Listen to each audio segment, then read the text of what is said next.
નમસ્કાર દર્શક મિત્રો, હોટ ટોપિકમાં આપ સૌનું સ્વાગત છે. આપની સાથે હું છું શિવમ. દર્શક મિત્રો, હોટ ટોપિકમાં આજે વાત કરીશું ખાસ શિક્ષણની, બાળકોના શિક્ષણની. આપણે વાત કરીએ અત્યારે 2020માં જે કોરોનાનો સમય આવ્યો અને ત્યારબાદ શિક્ષણ કે જે સદંતરપણે ક્યાંક ને ક્યાંક બદલાયેલું જોવા મળ્યું. કોરોના બાદ સ્કૂલો શરૂ થઈ અને તેમાં જે પ્રકારે વાત કરીએ તો સ્માર્ટફોન એનું ચલણ વધ્યું, કારણ કે ઓનલાઈન ક્લાસીસ વધ્યા હતા અને તેના કારણે મોબાઈલ પર શિક્ષણ અને ત્યારબાદ બાળકોને મોબાઈલ પણ આપવાની જે પ્રકારે વાત કરીએ તો તેમાં પણ વધારો જોવા મળ્યો છે. પરંતુ જે પ્રકારનો સમય હતો કોરોનાનો સમય, અને તેમાં ફાયદો તો ચોક્કસથી મળ્યો છે ઓનલાઈન શિક્ષણના કારણે, પરંતુ ત્યારબાદ એના દુરુપયોગ પણ સામે આવતા ગયા છે. અને અત્યારે આપણે એ જ ચર્ચા કરવાની છે કે અત્યારે કોરોના બાદ આટલા સમય 4 વર્ષ બાદ પણ જે આપણે જે શીખ્યા હતા, ખાસ કરીને કોરોનાના સમયમાં શિક્ષણ માટે જે સ્માર્ટફોનની લત હતી, પરંતુ તે શિક્ષણ માટે હતી એટલી જ. પરંતુ અત્યારે એટલો જ સમય આપણે વાત કરીએ તો શિક્ષણ પાછળ નહીં, પરંતુ જે સોશિયલ મીડિયા છે તેના પાછળ બાળકો ઉપયોગ કરી રહ્યા છે. ફોનની માલિકીની આપણે વાત કરીએ તો ફોનની માલિકીની સંખ્યા પણ વધી છે. જે 19% હતી એ જ 1 વર્ષમાં વધીને સીધી જ 31% થઈ છે. જે ફોનની માલિકી બાળકોની ખાસ કરીને વાત કરીએ તો તેમાં પણ વધારો જોવા મળ્યો છે. અને વધારે પડતો સમય જે શિક્ષણ મેળવવા માટે નહીં, મોબાઈલમાંથી કંઈ શીખવા માટે નહીં, પોતાના ભણતર માટે નહીં, પરંતુ અન્ય કામ માટે ઉપયોગ થાય છે. જેમ કે સોશિયલ મીડિયા સૌથી વધુ છે કે જેમાં બાળકો ઉપયોગ કરે છે. ત્યારે એની જ આપણે વાત કરીશું. આંકડા પણ બીજા ઘણા બધા છે ચોંકાવનારા, અને તેની પણ આપણે વાત કરીશું. આજે રિપોર્ટ ખાસ કરીને આવ્યો છે અને તેના પરથી આપણે આજે ચર્ચા કરવાના છીએ. Annual report for annual status of education report, ASERનો આ રિપોર્ટ, અને દેશમાં કરવામાં આવે છે, આખા દેશમાં, જેમાં ગ્રામ્ય વિસ્તારોના, ગ્રામ્ય જિલ્લાઓની આપણે વાત કરીએ તો તેના 605 ગ્રામ્ય જિલ્લાઓ છે કે જેના 6 લાખ કરતાં પણ વધારે બાળકો, 6.5 લાખ જેટલા બાળકો છે. અને તેમના પર આ સર્વે કરવામાં આવ્યું છે, તેમના પરિવારને સાંકળીને આ આંકલન કરવામાં આવ્યું છે, અને ત્યારબાદથી જ આ વિગત કે જે અત્યારે સામે આવી છે. તો જે પ્રકારે મહામારી સમયે જે ડિજિટલ કુશળતા શીખી હતી અને હવે તે જ કુશળતા આર્ટિફિશિયલ ઇન્ટેલિજન્સ, તેના પર બાળકોની રુચિ વધતી જઈ રહી છે. આ જ તમામ બાબત પર આપણે ચર્ચા કરીશું. ચર્ચા કરવા માટે 2 મહેમાન મારી સાથે જોડાઈ ગયા છે. ડૉક્ટર અપર્ણા પંચોલી છે મારી સાથે, શાળા સંચાલક, અને તેમની સાથે છે અનિલ રાવલ છે, શિક્ષણવિદ, મારી સાથે જોડાઈ ગયા છે. બંનેનું સ્વાગત છે નિર્માણ ન્યૂઝમાં. સૌથી પહેલાં તો બાળકો માટે આપણે શરૂઆત કરીએ. અપર્ણાજી, આપનાથી જે શરૂઆત કરીએ, શું કહેશો સૌથી પહેલાં? આજે કોરોનાના સમયે આપે પણ ક્યાંક ને ક્યાંક જે જોયા હશે શાળામાં કે બાળકોને ઓનલાઈન શિક્ષણ આપવામાં આવતું, પરંતુ હવે એ જ સ્માર્ટફોનનો દુરુપયોગ વધારે બાળકો કરી રહ્યા છે. આ વાત સાથે આપ કેટલા સહમત છો? અનમ્યુટ કરજો, અનમ્યુટ કરજો, અનમ્યુટ કરજો. અપર્ણાજી, અનમ્યુટ કરજો, અનમ્યુટ કરજો. મ્યુટ છે. જી, અનમ્યુટ કરજો. મ્યુટ છે, મ્યુટ. જી જી, બોલો આપ. સૌથી પહેલા હું નિર્માણ ન્યૂઝ ચેનલનો આભાર માનીશ કે આપે આ ખૂબ સરસ, અત્યારે જે આ વર્તમાન પરિસ્થિતિ છે તેમાં આ વિષય સૌ કોઈ, એટલે કે પેરેન્ટ્સ હોય, ટીચર્સ હોય કે સ્ટુડન્ટ્સ, આ બધાને લાગુ પડે છે. શિક્ષણ તો સાચું એ જ કહેવાય કે જે બાળકોમાં રહેલી સુષુપ્ત શક્તિઓને બહાર લાવી અને તેનો વિકાસ કરવો, એટલે ઓલરાઉન્ડ ડેવલપમેન્ટ જે આપણે એજ્યુકેશનને કહીએ છીએ. તો એ શિક્ષણની જે વ્યાખ્યા છે એમાં જ આપણે ઘણા બધા આપણે કહીએ છીએ કે 4 દિવાલોની અંદર અને 4 દિવાલોની બહાર પણ આપણે શિક્ષણ આપવું જરૂરી છે. હવે પહેલા કોરોના કાળ પહેલા આપણે એવું હતું કે આપણે કોઈ પણ મોબાઈલ સેટ, ગેજેટ્સ કોઈ પણ હોય, ઇલેક્ટ્રોનિક ગેજેટ્સ, તો આપણે ના પાડતા હતા કે આ આપણે યુઝ નથી કરવાનું. પણ કોરોના કાળ આવ્યા પછી આપણે જબરજસ્તી, એ ભલે ટીચર્સ હોય કે પછી બાળકો હોય, એ લોકોને પેરેન્ટ્સ જે છે એમને આપવું જ પડ્યું કે ના, તમારે હવે ઓનલાઈન શિક્ષણ, વર્ચ્યુઅલ શિક્ષણ જે આપણું છે એ લેવું જોઈએ. હવે સમય છે અત્યારે AI નો, આર્ટિફિશિયલ ઇન્ટેલિજન્સ. તો અસર, ASER annual standard education report પ્રમાણે, જો કોરોના કાળ હતો તે પહેલા ઘણા બધા ગ્રામ્ય વિસ્તારની કે જે પણ આપણી શાળાઓ હતી ત્યાં છોકરાઓનો થોડો વધારે યુઝ અને છોકરીઓનો થોડો ઓછો યુઝ હતો. પણ કોરોના કાળ પછી જો આપણે આ આંકડા જોવા જઈએ, આ અસરના જે કહેવાય રિપોર્ટ પ્રમાણે, તો જોઈ શકીએ છીએ કે 80% થી 90% વિદ્યાર્થીઓ તથા ટીચર્સ શિક્ષકો પણ અત્યારે એનો યુઝ કરે છે. પણ હા, આપણે આ બંને પાસાઓનું ધ્યાન રાખવું જોઈએ કે એ શિક્ષણ માટે જ આપણે ઉપયોગ કરે છે કે નહીં તે ચકાસવું છે, ભલે પછી વિદ્યાર્થી હોય કે શિક્ષક પોતે પણ હોય. પહેલા આપણે સંચાલક તરીકે હું એ પણ કહીશ કે ટીચર્સને, શિક્ષકોને એ ના પાડવામાં આવતી હતી કે આપે મોબાઈલ સેટ યુઝ કરવાનો નથી, પણ હવે એ સમય આવી ગયો છે કે શિક્ષકોને પણ કહેવું પડે છે કે આપે મોબાઈલ યુઝ કરવો પડશે. તો આવી પરિસ્થિતિમાં જ્યારે શિક્ષક અને વિદ્યાર્થીને આપણા મોબાઈલ ગેજેટ્સનો ઉપયોગ કરવો પડે છે, સ્માર્ટફોનનો, ત્યારે એ અવેરનેસ આપવું ખૂબ જરૂરી છે કે આપણે એને શિક્ષણ પૂરતો જ મર્યાદિત રાખીએ, નહીં કે કોઈ સોશિયલ મીડિયાની સાઇટ કે કોઈ પણ ગેમ રમવા માટે. તો અત્યારે આપણે એવું કહી શકીએ કે એક આ વરદાન પણ છે અને અભિશાપ પણ છે, પણ એ આપણી ઉપર છે કે એને આપણે કઈ રીતે બાળકોને શીખવાડવું. શું કહેશો? સૌથી પહેલા તો આ રિપોર્ટ આપે પણ જોયો ને, રિપોર્ટ પરથી આપનું આકલન શું કહેશે? જી, રિપોર્ટ ન આવ્યો હોત તો પણ શિક્ષણ જગતમાં રહેલા બધા જ લોકો જાણે છે કે કોરોના કાળ પછી કેવી પરિસ્થિતિમાં પરિવર્તન આવ્યું છે. શિક્ષણ પ્રણાલીમાં આમૂલ પરિવર્તન કોરોનાએ કરી આપ્યું છે. હમણાં જ બેને કહ્યું એ પ્રમાણે આપણે નાના બાળકોને મોબાઈલ લઈ જવા ઉપર પ્રતિબંધ મૂકતા હતા અને રમવું હોય ઘરમાં તો પણ ના પાડતા હતા. જ્યારે એને ઓનલાઈન ભણવાનું થયું ત્યારે ઘણા શિક્ષકોએ પણ શીખવું પડ્યું કે ઓનલાઈન કેવી રીતે ભણાવવું. હવે પ્રશ્ન એ થાય છે કે મોબાઈલનો ઉપયોગ ક્યાં, કેવો, કેટલો અને કેવી રીતે કરવો. એક વખત એક સાધન રમવાનું મળી ગયું બાળકને, પછી એને એક આદત પડી જાય છે અને આદતનું પરિણામ આજે આપણે જોઈ રહ્યા છીએ કે સમાજમાં કેટલીક બદીઓ, કેટલીક દૂરવર્તી અસરો હવે આપણને જોવા મળી છે. સામાજિક અસરો, સામાજિક રિવાજો ઉપર પણ એનું આકલન કરીએ તો આપણને ખબર પડે કે કોરોના કાળ પછી મોબાઈલની કેટલી ભયંકર અસરો છે.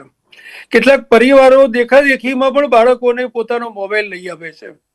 પોતાના પાડોશી પાસે કે શાળામાં બીજા બાળક પાસે આઈફોન છે તો મારા બાળક પાસે આઈફોન જોઈએ, એની પાસે સ્માર્ટફોન છે તો મારી પાસે પણ સ્માર્ટફોન મારા બાળક પાસે હોવો જ જોઈએ. આવી એક દેખાદેખી પણ હમણાંથી જોવા મળી છે. વળી સરકારે અને કેટલીક પોલિસી આપણી એવી છે કે જે સરળતાથી હપ્તાથી પણ મોબાઈલ ઉપલબ્ધ છે, એટલે સામાન્ય આવકવાળા વાલી પણ મોબાઈલ ફોન ખરીદે છે. મોબાઈલનો ઉપયોગ શાળાઓએ સમજીને કરાવવો જોઈએ અને કરવો જોઈએ. કોરોના કાળ પછી પણ કેટલીક શાળાઓએ પોતે મોબાઈલનો ઉપયોગ ચાલુ રાખ્યો છે. કેટલીક શાળાઓ આજે પણ પોતાના શાળાનું ઘરકામ, પોતાના વિદ્યાર્થીઓનું આપવાનું ઘરકામ, કેટલીક સૂચનાઓ, નોટિસ જેને કહીએ, આ બધું જ મોબાઈલ દ્વારા આજે આપવામાં આવે છે. હવે પરિસ્થિતિ એ છે કે કેટલાક વાલીઓ એવા પણ છે કે જેમને અંગ્રેજી જાણતા જ નથી અને એમના બાળકો અંગ્રેજી માધ્યમમાં ભણે છે. પરિણામ એ આવે છે કે ભાઈ સૂચનાઓ પોતે વાંચી શકતા નથી, બાળકને પણ રમકડું આપવું પડે છે. એટલે એક સાધન બનવાને બદલે મોબાઈલ એક સાધ્ય બની ગયું છે. શિક્ષણમાં નવા પ્રયોગોને બહાને, એઆઈ અને નવી ટેકનોલોજીનો ઉપયોગ કરવાને બહાને શિક્ષકો પણ શાળાની અંદર બેફામ એનો ઉપયોગ કરતા થયા છે અને એમના શિક્ષકોનો જોઈને પણ આજના વિદ્યાર્થીઓ આ બધું જોઈ રહ્યા છે. આ ઉપરાંત આપણા પેરેન્ટ્સની વાત કરી લો. વિભક્ત કુટુંબ છે અને બધાને નોકરીની ઉતાવળ હોય છે. બાળકને જમાડવું હોય તો પણ સવારના પહોરમાં એને મોબાઈલ ચાલુ કરીને આપી દેવાનો.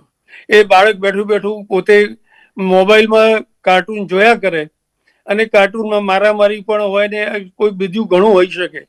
પણ આપણા જ વાલીઓ એમ નથી સમજતા કે કાર્ટૂનમાં પણ ભારતીય સંસ્કૃતિને અનુરૂપ ઘણી બધી વસ્તુઓ જોવાની છે. કૃષ્ણનું પણ છે, ગણપતિનું પણ છે. એવું આપણે કાર્ટૂન નથી બતાવતા. પરિણામે એમના મગજ ઉપર એમનો જે સર્વાંગી માનસિક વિકાસ થવો જોઈએ, ધાર્મિક અને સાંસ્કૃતિક ઘડતર થવું જોઈએ, એ થવાને બદલે એની વિપરીત અસરો બાળ માનસ ઉપર થઈ રહી છે અત્યારે, એ ખૂબ દુઃખદ છે. ખૂબ જ દુઃખદ છે. સાથે જ અત્યારે જે વાત છે અપર્ણાજી કે જે ખાસ ઉપયોગ શેના પર વધુ કરી રહ્યા છે, ખાસ કરીને જેટલા મોબાઈલ છે રાજ્યમાં 82% થી 84% જેટલા સ્માર્ટફોન છે, પરંતુ તેમાંથી 62% 60 થી 62% છે કે જે શિક્ષણમાં ઉપયોગ કરે છે, બાકી અન્ય માત્ર સોશિયલ મીડિયાનો ઉપયોગ કરે છે. હવે આ બાબતમાં ઘરે તો કેવું વાતાવરણ હોય છે આપણે નથી જાણતા, પરંતુ એ બાળક જ્યારે સ્કૂલમાં આવે છે ત્યારે સ્કૂલ કેવો ભાગ ભજવી શકે છે બાળકોને આ લતમાંથી છોડાવવા માટે? ચોક્કસપણે જ્યારે બાળક ઘરે હોય છે ત્યારે તો માતા પિતાની જવાબદારી છે કે જો બાળકને વોટ્સએપ ગ્રુપમાં કે કોઈ મોબાઈલ એપ દ્વારા જો જે તે શાળા દ્વારા શિક્ષણ આપવામાં આવતું હોય તો બાળક ઉપર સતત નજર રાખે કે એ બાળક એના પૂરતો જ એનો ઉપયોગ કરે છે કે નહીં. સૌ પ્રથમ તો એ છે.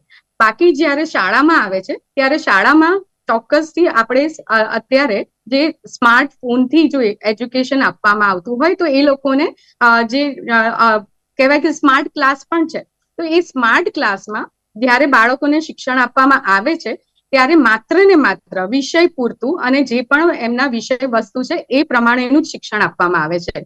વધુમાં વધુ જો આપણે જે કહીએ કે જો ગુરુકુળ પરંપરા હતી ત્યારે બાળકોને આપણે અલગ શિક્ષણ મળતું હતું આપણા ભારત દેશમાં, અને પછી મેકોલેએ આવીને જ્યારે શિક્ષણની એક નવો જ ચીલો પાડ્યો ત્યાર પછી આપણે સ્કિલ બેઝડ આપણા બાળકને શિક્ષણ મળતું ઓછું થયું હતું. તો હવે આદરણીય પ્રધાનમંત્રી શ્રી નરેન્દ્રભાઈ મોદીના આવ્યા પછી આપણે જોઈ રહ્યા છે કે સ્કિલ બેઝ કૌશલ્ય પ્રાપ્ત કરે તેવા પણ આપણે વિષય વસ્તુ એવા આપણને કરિક્યુલમમાં મળી રહ્યા છે. તો આ વખતે જ્યારે સ્માર્ટ ક્લાસનો આપણે ઉપયોગ કરીએ છીએ ત્યારે બાળક એ હંમેશા આપણે ધ્યાન રાખીએ છીએ કે એમને જો ધારો કે કોઈ ઘરકામ આપતા હોય કે વર્ગમાં પણ જ્યારે કરાવતા હોય ત્યારે એ ચોક્કસ એ કૌશલ્ય પ્રાપ્ત કરે, અને તેના સિવાય એ ક્યાંય બીજે એનું માઇન્ડ ન ડાયવર્ટ થાય, ક્યાંય ડિસ્ટ્રેક્ટ ન થાય તે માટે વિષય વસ્તુને ખૂબ ઇન્ટરેસ્ટિંગ બનાવી અને તેમને સાથે સાથે કોઈ પ્રોજેક્ટ વર્ક કે રિસર્ચ વર્ક આપીને જો બાળક એ ચોક્કસથી સારી રીતે યુઝ કરે તો આપણે એવું કહી શકીએ કે આ આપણા માટે એક વરદાન રૂપ છે. તે જ અનિલભાઈ, ખાસ જે પ્રકારે વરદાન રૂપ બનાવવા માટે શું કરી શકાય? કારણ કે આવનારો સમય આપણે જાણીએ છીએ કે ટેકનોલોજીનો જ સમય છે, અને ઘરકામની આપણે વાત કરીએ કે એપ્લિકેશનમાંથી જે પ્રકારે આપણે હમણાં વાત કરી તેનો સમય છે, પરંતુ તેમાં જે રોક લગાવી હોય કે પછી બાળક જેટલું કહ્યું છે એટલું જ કરે, વધારે પડતો ઉપયોગ ન કરે, તેના માટે કંઈક ખાસ બાબતોનું ધ્યાન રાખવું પડશે સ્કૂલે અને ઘરે બંને જગ્યાએ આપણે વાત કરીએ તો. આ બાબતમાં સરકાર પર ચિંતિત છે, અને હમણાં આપણે કદાચ વાંચ્યું હશે કે સરકારે શિક્ષકો ઉપર પણ પ્રતિબંધ મૂક્યું છે શાળામાં મોબાઈલ લઈ જવા માટે. આ પરિસ્થિતિનું નિર્માણ કેમ થાય છે? જો શિક્ષક પોતે પણ પોતાની ઈચ્છાઓને રોકી શકતો નથી મોબાઈલ જોવામાંથી, તો પછી પેલું બાળક તો ખૂબ નાનું છે. એટલે ઘરે મા બાપે પોતે બાળકના મિત્ર બનવાનું છે. એ શું જુએ છે, કેવું જુએ છે, એની પણ વોચ રાખવાની છે. વોચ રાખવી એટલે એનો અર્થ એવો નથી કે એની જાસૂસી કરવી, પણ એ શું જુએ છે એ જુએ છે તો એને સલાહ પણ આપી શકાય કે બેટા આ નહીં તું આ જો, વિજ્ઞાનમાં આ નહીં તું આ વસ્તુ જો, તો એની અંદર વિજ્ઞાનના પ્રયોગો છે. ગણિતની અંદર આ મેથડ્સમાં બતાવે છે, તો વૈદિક ગણિતનો આ લેસન તું જો. ભાષાના પણ ઘણા બધા યુટ્યુબ ઉપર વિડીયોઝ આવે છે. તો શિક્ષકે પોતે પણ આ બધા સાધનોનો ઉપયોગ કરવો જોઈએ. નો ડાઉટ આજના સમયમાં એક અનિવાર્ય અનિષ્ટ બની ગયું છે આ સાધન, પણ એનો વિવેકપૂર્વક ઉપયોગ કરવાનું કામ શાળાઓએ કરવાની જરૂર છે. બાળક જેટલું મા બાપનું નથી માનતો એટલું એના ગુરુનું માને છે, અને શાળામાં જે કહેવાય છે એનું માને છે. તો શાળામાંથી પણ એવું શિક્ષણ આપવામાં આવે કે આટલા કલાક કે આટલી મિનિટ તારે મોબાઈલનો ઉપયોગ કરી શકાય. મોબાઈલમાં શું જોવું શું ન જોવું, જેમ બેડ ટચ અને ગુડ ટચનું શિક્ષણ આપવામાં આવે છે, એમ મોબાઈલનો પણ કેવો ઉપયોગ અને ક્યાં કે ઉપયોગ કરવો, કેટલી માત્રામાં કરવો, એનું પણ જ્ઞાન આ નાના બાળકોને આપવાની જરૂર છે. કારણ કે અમને કોઈ દિશાની ખબર નથી કે મારે હું જોઉં છું તો કેમ જોઉં છું, કેટલા સમય માટે જોઉં છું, એને કંઈ ખબર નથી. એને માર્ગદર્શન આપવાનું છે. પણ આ મને લાગે છે કે એક મા બાપ તરીકે અને એક શાળા તરીકે અને એક શિક્ષક તરીકે આપણે બધાએ ક્યાંક આ માર્ગદર્શક તરીકેની ભૂમિકામાં પાછા પડ્યા છીએ. આપણે સાધન તો પકડાવી દીધું, આપણે તલવાર ચલાવતા શીખવી દીધી, પણ તલવાર ક્યારે વાપરવી, કોની સામે વાપરવી એ નથી શીખવતા. અને પછી પોતાની શક્તિ પ્રમાણે જ્યાં જરૂર પડે ત્યાં, જ્યાં ઈચ્છા થાય ત્યારે એ સાધનનો ઉપયોગ કરે. અને પછી આપણે એક વડીલ તરીકે, એક શિક્ષક તરીકે, એક જવાબદાર નાગરિક તરીકે બૂમો પાડતા રહીએ કે આજની પેઢી આવું કરે છે, આમ કરે છે. પણ એ પેઢીનો કોઈ વાંક નથી, વાંક આપણા બધાનો છે કે આપણે એને સાચો માર્ગ બતાવ્યો નથી. એ વાત તો ચોક્કસથી છે કે શાળા છે કે પછી મા બાપ છે, ઘરના પરિવારજનો છે, તેને માર્ગદર્શન આપે, પરંતુ અત્યારની સચ્ચાઈ એ પણ છે કે એને અન્ય વસ્તુઓ, અન્ય લોકો પાસે જે જોવાની આદત છે તેમાંથી એ વસ્તુ વધારે ગ્રહણ કરવાની આદત છે. કેમ કે મિત્ર છે કે પછી કોઈ પણ મનોરંજનનું જે સાધન છે તેમાં કોઈ વસ્તુ એ જોતા હોય છે, મા બાપ જોતા હોય છે, તેની સાથે કંઈ એ પણ બાળક જોઈ લેતું હોય છે. અને માર્ગદર્શન, સાચું માર્ગદર્શન લેવાની જગ્યાએ જે આ બધી વસ્તુ છે, મિત્રો પાસે મારા આ છે, ટીવીમાં કંઈ વસ્તુ હોય, કોઈ મનોરંજન માટે કંઈક જોયું હોય તેમાં આ બધું વસ્તુ હોય, તે વધારે બાળકો કે જે ગ્રહણ કરી લેતા હોય છે. સારી વસ્તુ કરતાં આ વસ્તુ તેમના મગજ પર વધારે ફિટ થતી હોય છે અને તેના કારણે પણ એ આદત ક્યાંક ને ક્યાંક એક કુટેવ બની જતી હોય છે. ત્યારે આના માટે ખાસ શું જવાબદારીઓ રહેતી હોય છે, અપર્ણાજી? જી, એક શાળા સંચાલક તરીકે હું ચોક્કસથી કહીશ કે આપણે જ્યારે શાળા સંચાલન કરીએ છીએ ત્યારે આપણે એક શિક્ષક, વિદ્યાર્થી અને સાથે સાથે માતા પિતાનું પણ ધ્યાન રાખવાનું હોય છે. આ ત્રણેય પાસા અમારી સમક્ષ હોય છે. ત્યારે પહેલામાં પહેલું અને છેલ્લામાં છેલ્લું જો એક આપણે કહી શકીએ કે એક બ્રહ્માસ્ત્ર છે તો એ છે એક જાગૃતતા લાવવી. શાળા સંચાલક તરીકે જાગરણનો કાર્યક્રમ મૂકવો, એક શિક્ષકો માટે, વિદ્યાર્થીઓ માટે અને સાથે સાથે માતા પિતા માટે. કારણ કે આપણે જોઈએ છે કે આપણા આ હેન્ડસેટને લીધે શારીરિક, માનસિક, શૈક્ષણિક તથા સામાજિક અસર આપણા બાળકો ઉપર થાય છે. ઇવન આપણે પણ એક માણસ જ છીએ, એટલે માણસ તરીકે આપણને આ બધા જ આપણા પાસાઓ છે તેની ઉપર અસર થાય છે. ફિઝિકલ આપણે જોઈએ, જો શારીરિક પ્રમાણે, તો આપણે જ્યારે વધારે પડતો આનો ઉપયોગ કરીએ છીએ ત્યારે આપણું એક વિઝન, સાઇટ જે કહેવાય કે એ વીક થવાનો ડર છે. સાથે સાથે ઘણું આપણે કહી શકીએ કે ફ્રોઝન શોલ્ડર હોઈ શકે કે ઘણા બધા એવા શારીરિક આપણે જે કહેવાય કે આ મોબાઈલને લીધે આપણને એ થઈ શકે છે. માનસિક તરીકે જોઈએ તો ઘણા બધા આપણે કહી શકીએ કે એન્ઝાઇટી કે ડિપ્રેશન આ પણ બાળકમાં આવી શકે છે અને એના કિસ્સાઓ હર વર્ષે અમારી સમક્ષ આવતા હોય છે. તો આ વખતે ઘણી વખતે અમારે પેરેન્ટનું અને સ્ટુડન્ટનું સાથે બેસીને કાઉન્સેલિંગ કરવું પડે છે કે બાળકને સૌથી પહેલા તો તે આપે છે મોબાઈલ ત્યારે કોઈ ગેમ, સોશિયલ મીડિયા એ યુઝ જ ના કરે. એમને કોઈ પૈસા આપે છે બાળકોને તો પણ બાળક એનો યુઝ રિચાર્જમાં કરે અને એ રિચાર્જ કરે ત્યારે પણ આપણે એક માતા પિતા તરીકે એક જોવું જરૂરી છે, આપણી વોચ રાખવી જરૂરી છે કે બાળક શું કરી રહ્યું છે. આપણે સામાજિક રીતે કહી શકીએ કે બાળકોએ જ્યારથી આ મોબાઈલ સેટનો ઉપયોગ શરૂ કર્યો છે ત્યારથી એક આઇસોલેશન, એકલતા, બસ એકલા જ રહેવું અને એક આપણું એક કહેવાય કે મોબાઈલ જ આપણું એક વર્લ્ડ છે, એ એક એનો કોન્સેપ્ટ મગજમાં એ ઘેર કરી રહ્યો છે.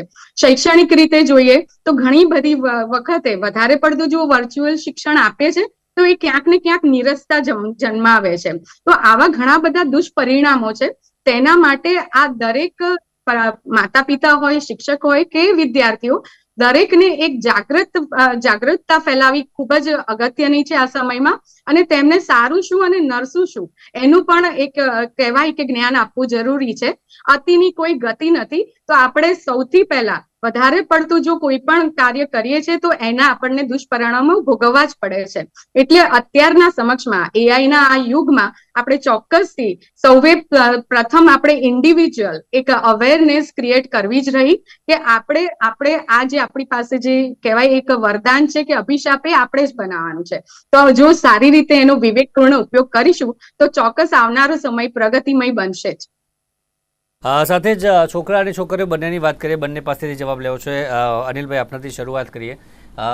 સ્માર્ટફોનનો શૈક્ષણિક ઉપયોગ જે પ્રકારે છોકરાઓને જે પ્રમાણે સ્માર્ટફોન જલ્દી આપી દેવામાં આવે છે તેની સામે છોકરીઓને નથી આપવામાં આવતા અને ભલામણ આ રિપોર્ટમાં ખાસ અસરના રિપોર્ટમાં કરવામાં આવી છે કે સ્માર્ટફોનનો શૈક્ષણિક ઉપયોગ છોકરીઓ માટે સમાન રીતે ઉપલબ્ધ થાય તેવી એક ભલામણ આમાં કરવામાં આવી છે. આપનું મંતવ્ય શું છે? અત્યારના સમયમાં છોકરા છોકરી વચ્ચેનો સામાન્ય ભેદ હવે રહ્યો નથી. કદાચ ક્યાંક ગામડાઓમાં અંતરિયાળ વિસ્તારોમાં કદાચ હોઈ શકે, પણ શહેરી વિસ્તારોમાં અને ભણેલા જ્યાં મા બાપ છે એમાં તો ક્યાંય આવો ભેદ અત્યારે જોવા મળતો નથી. આ જે સર્વે થયો છે કદાચ પૂરા ભારત વર્ષનો સર્વે છે, એટલે બીજા રાજ્યોની પરિસ્થિતિ જે ગ્રામ્ય જિલ્લાઓનો છે, એટલે ગ્રામ્યની પરિસ્થિતિ આખી અલગ હોય છે અને અત્યારની પરિસ્થિતિમાં કોઈ ભેદ નથી. આજે પણ બહેનો બહુ સારી રીતે કામ કરે છે. હું એવું માનું છું કે છોકરા કરતા છોકરીઓ ભણવામાં આગળ રહે છે અને એ પણ ગેજેટનો બહુ જ વિવેકપૂર્વક ઉપયોગ કરે છે અને એ માટે જાગૃત રહે છે. એવું નથી કે એ લોકો ધ્યાન નથી રાખતા. અને બીજું કે મા બાપ પોતે પણ જેટલું દીકરી ઉપર ધ્યાન રાખે છે ગેજેટના ઉપયોગ બાબતે, એટલું પોતાના બાળક છોકરા માટે ધ્યાન નથી રાખતા. આવું પણ ક્યાંક જોવા મળ્યું છે. એ તો વાપરે, તારે અત્યારે ઘરકામ કરવાનું છે, તારે મારે આવું કરવાનું છે, તારે આ શીખવાનું છે, આવી કેટલીક માનસિકતા કેટલાક સમાજની એ હોય છે અને પરિણામે આ ટકાવારીમાં ફેરફાર જોવા મળે છે. આપણે ત્યાં ખરેખર તો સર્વાંગી વિકાસની અવધારણા છે અને મેદાનમાં જે ભણાવવાનું છે એ ભણાવવાનું લુપ્ત થતું ગયું છે. અને હમણાં કહ્યું એમ જે ફ્રોઝન શોલ્ડર કે બીજા બધા ઓબેસિટીના જે પ્રશ્નો છે એ બધું થવાનું કારણ પણ આ જ છે. નાની ઉંમરે આંખો ના ચશ્મા આવવા, મોટા નંબર, ડાયાબિટીસ થવો, આવા રોગો સામાન્ય બનતા જાય છે. કારણ કે બાળકને ક્યાંય રમવા મળતું નથી, એને હલનચલન કરવા મળતું નથી, એક જ જગ્યાએ સ્થિર બેસી રહે છે અને પરિણામે એનો જે સર્વાંગી વિકાસ થવો જોઈએ એ શારીરિક અને માનસિક વિકાસ ને ક્યાંક ને ક્યાંક એ હાનિ પહોંચાડે છે. જી અપર્ણાજી, આની સાથે જ જે અન્ય બાબત પણ છે, ઘણી બધી બાબતો છે કે જે ખાસ ગણિતની આપણે વાત કરીએ તેમાં એક ભાગાકાર કરતાં પણ જે નથી આવડતા 8મા ધોરણના વિદ્યાર્થીઓ પર પણ આમાં જે સર્વે કરવામાં આવ્યો છે કે ગુણાકાર ભાગાકારની રીત છે સામાન્ય રીત, તે પણ 8મા સુધી પહોંચી જાય છે છતાં પણ એ છોકરાઓને એ કરતા નથી આવડતું. તેના માટે પણ ખાસ મોબાઈલની જરૂરિયાત તેમને પડતી હોય છે કે પછી કેલ્ક્યુલેટરની જરૂરિયાત તેમને પડતી હોય છે. આ પણ એક બાબત ચિંતાજનક છે બાળકો માટે. શું કહેશો? જી ચોક્કસ. જી અનિલભાઈ. અપર્ણાજી બોલો. નમસ્તે. હાજી, આપણે પહેલા જોઈએ છે કે પહેલા કેલ્ક્યુલેટર આવ્યો અને કેલ્ક્યુલેટર થી આપણે અમુક ધોરણ પછી એનો ઉપયોગ કરવાનો કહેવામાં આવતો હતો. આપણા એવું કહેવાય છે કે પ્રાઇમરી જે પ્રાથમિક શાળા છે ત્યાં સુધી આપણે ક્યારેય કેલ્ક્યુલેટરને ઉપયોગ કરવા દેવામાં આવ્યો નહોતો. હવે સમય છે કે આ જે છે એ સ્માર્ટફોન, હવે સ્માર્ટફોન જ્યારે પણ બાળક યુઝ કરશે તે ચોક્કસ એના જ સહારે રહેશે. એટલે મારા પ્રમાણે તો હું એવું જ માનું છું કે પૂર્વ પ્રાથમિક જ્યારે પ્રી પ્રાઇમરીમાં બાળક ભણતું હોય ત્યારે જે આપણે મોન્ટેસરી મેથડથી ભણાવવું અને સાથે સાથે આપણી તો ભારતની અમૂલ્ય ધરોહર છે વેદિક, તો આ વેદિક જો પદ્ધતિથી પણ જો બાળકોને શિક્ષણ આપવામાં આવે, અને હું અત્યારે અત્રે ચોક્કસ ઉલ્લેખ પણ કરીશ કે રાષ્ટ્રીય શિક્ષણ નીતિ પ્રમાણે જે ધોરણ 5 અને 8માં હવેથી જો બાળક નાપાસ થાય તો એ જ ધોરણ એને ફરીથી રિપીટ કરવું, એ જે એમને નિયમ બનાવ્યો છે સરકારે, એ ખૂબ જ આવકાર્ય છે. તો આ વખતે પણ જો બાળકનો પાયો કાચો હશે તો એ ફરીથી અવકાશ મળશે કે શિક્ષકો તેમને જરૂરિયાત પૂરતું ફરીથી એ જ્ઞાન એમને આપે. એટલે વધુ પડતો જો આપણે આપણી પૂર્વાચીન બધી જે પદ્ધતિઓ હતી એમાં જ જો બાળકોને પૂર્વ પ્રાથમિકમાં અને અપ ટુ 5th સ્ટેન્ડર્ડ સુધી જો આપણે આ શિક્ષણથી જ જો એમને ભણાવીશું તો ચોક્કસપણે આ જે અત્યારે સમસ્યા છે તેનું આપણે ઉકેલ આવી શકશે. ભાગાકાર ગુણાકારની વાત છે તે પણ 8મા ધોરણ પહોંચી જાય છે છતાં પણ નથી આવડતા. એમાં બે વસ્તુ છે. એક તો સરકારે નિયમ કર્યો કે કોઈને નપાસ કરવા નહીં, એટલે એને કંઈ આવડે જ નહીં અને બાળકમાં એટલી બધી જાગૃતિ છે કે હું ભણું કે ના ભણું, હું 8મા ધોરણ સુધી તો પાસ થઈ જ જવાનો છું. એટલે આની અસર સમાજ ઉપર બહુ ખરાબ પડી. બીજું એ થયું કે આપણે ત્યાં આંક બોલાવવામાં આવતા હતા.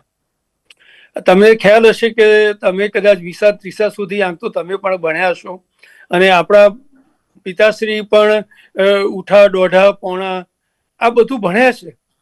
એટલે મગજને જેટલું વિકસિત કરવાનું છે એ આપણે કરી શકતા નથી અને કુંઠિત કરી નાખ્યું છે. પરિણામે મગજ એની શક્તિઓ વાપરતું બંધ થયું અને આપણે મશીનને હવાલે થયા, અને એને જ કારણે આ ભાગાકાર, ગુણાકાર, સરવાળા, બાદબાકી પણ આપણને આવડતા નથી. શિક્ષણની આ પદ્ધતિ એટલી બધી ખરાબ થઈ છે. તમે જુઓ કે ગુજરાતીની અંદર બાળકને ક થી જ્ઞ સુધીનો કક્કાનો ક્રમ શીખવાડવામાં આવતો જ નથી. સીધું જ જોડણી કોષના ક્રમ પ્રમાણે શીખવાડવામાં આવે છે. બરાબર? તો આ જો બાળકને ક્રમ જ ખબર નથી કે મારા ભાષાના કક્કાનો ક્રમ કયો છે, તો એ જાણતો નથી. એના માટે પણ એને કોમ્પ્યુટરનો ઉપયોગ કરવો પડે છે, આલ્ફાબેટ્સ કરીને. અને આંક માટે પણ આંક એક એવી વસ્તુ છે કે જે મગજને એકદમ વિકસિત કરે છે, પણ એ આપણે શાળાની અંદર આંકનો વ્યવહાર ગણિતના પાઠ્યપુસ્તકોમાં બંધ કરી દીધો છે. ચોક્કસથી ઘણી બધી બાબતો છે અને એ જ ચિંતાજનક વિષય છે. તેના પર આપણે આજે ચર્ચા કરી, ખાસ બાળકો માટે. ચર્ચામાં જોડાયા ડૉક્ટર અપર્ણા પંચોલી અને સાથે જ અનિલભાઈ રાવલ, બંનેનો આભાર અમારી સાથે જોડાયા તે બદલ. Thank you very much. તો દર્શક મિત્રો, હાલ આ ટોપિકમાં બસ આટલું જ. ફરી મળીશું નવા મુદ્દા સાથે. રજા આપશો. નમસ્કાર.